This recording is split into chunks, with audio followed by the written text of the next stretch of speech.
Հրապարակը գրում է. ԿՊ վարչությունը, ինչպես գիտեք, ավարտել է պատգամավորության թեկնածուների հայտերի հավաքագրումը եւ անցած շաբաթվանից քաստինգ է իրականացնում։ Կանչում են, հարցեր տալիս, անկետաներ ուսումնասիրում։ Թերթը տեղեկացել է, որ արդեն մի քանիսին կտրել են քննությունից։ Հարցաքննությունից հետո վարչության անդամները քվեարկում են, ընդգրկել թեկնածուին ցուցակում, որ ներկայացվի ԿՊ համաժողովին, թե ոչ։ Թերթին ասել են, որ դուրս է մնացել շիշ բռնող մականունով Հայկ Սարգսյանը, որի անունը կապվում է քրեական ենթամշակույթ գրողների եւ աղմկոտ պատմությունների, մասնավորապես հայտնի հեղինակություն Չաղ Ռուստամի հետ։ Ասում են, վարչությունից ընդամենը 3 հոգի է կողմ եղել, որ նրա անունն ընդգրկվի ցուցակում, մյուսները մերժել են։ Մյուս մերժվածը գյումրեցի Կարեն Սարուխանյանն է, որին անցած տարի Փաշինյանն ուղարկել էր նարկոտիկի թեստ հանձնելու։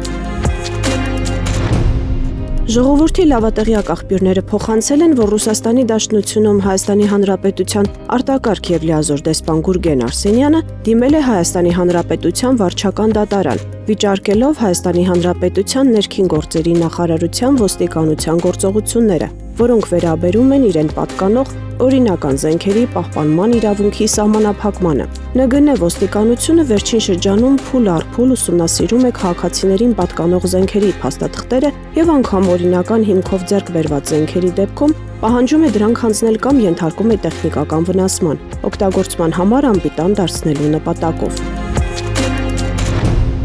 Հրապարակը գրում է. Իշխող թիմում նախատոնական հավաքի են պատրաստվում դեկտեմբերի 27-ին Ազգային ժողովի քաղպայմանագիր ֆրակցիան կառավարության կուսակցական անդամները Նիկոլ Փաշինյանի գլխավորությամբ, ինչպես նաև ԿՊԱ-ական թիմ ներկայացուցիչները հավաքվելու են Արտաշատում։ Նախնական որոշմամբ հավաքի վայր է ընտրվել Արտաշատի ճանապարհին վերջերս բացված Ադանա ռեստորանը։ Իսկ թե ինչ բնույթ կունենա հավաքը, կլինի միայն տարեվերջյան քեֆ ուրախություն, թե նաև քաղաքական ժողով, այս պահին հայտնի չէ։ Ժողովուրդը տեղեկացել է, որ Հայաստանի Հանրապետության քննչական կոմիտեն ակտիվ քննչական գործողություններ է սկսել գործարար Սամվել Կարապետյանի դեմ հարուցված քրեական վարույթով։ Գործարարի փաստաբանները հայտնել էին, որ իրավապահների թիրախում են հայտնվել լեզվաբանները, որ փորձագիտական եզրակացություն են տվել գործարար Սամվել Կարապետյանի գործով։ Ըստ պաշտպանական խմբի նրանց քննչական կոմիտե են կանչել, իսկ երեկ էլ խուզարկել են լեզվաբան Վանո Եղիազարյանի տունը։ Թերթին հասած տեղեկությունների համաձայն, բացի փորձագետներից, նախաքննական մարմինը ակտիվ քննչական գործողություններ է իրականացնում վկաների մասով։ Չի բացառվում, որ նման ակտիվ քննչական գործողությունները կապված լինեն այն հանգամանքի հետ, որ մինչև տարեվերջ նախաքննական մարմինը Սամվել Կարապետյանի դեմ հարուցված քրեական վարույթով նախաքննության ավարտ հայտարարի եւ որոշի գործը ուղարկել դատարան։ Հրապարակը գրում է. 2026-ի աժընտրություններին ընդառաջ Հայաստանի իշխանություններն ըստ էության բացահայտորեն պատրաստվում են զանգվածային բռնաճնշումների եւ որպիսի դրանց վրա Եվրամիությունն աչք փակի, փորձում են ներկայացնել, թե հիբրիդային պատերազմ են թանում իրենց դեմ եւ իրենց օգնություն է հարկավոր, որ Ռուսաստանի գործոնը չեզոքացնի։ Ինքնիշխանության մասին բարձրագույն հայտարարություններ անող իշխանության ներկայացուցիչների Եվրամիությանն ուղված այս հայտը ըստ քաղաքագետ Սուրեն Զոլյանի ցույց է տալիս, թե ինչ մակարդակի վրա է մեր ինքնիշխանությունը, երբ ինքներս չենք կարողանում այդ հարցերը կարգավորել, ինքներս մեզ պաշտպանել ու դիմում ենք շեֆերին, ընդգծելով մեր ստորադաս վիճակը։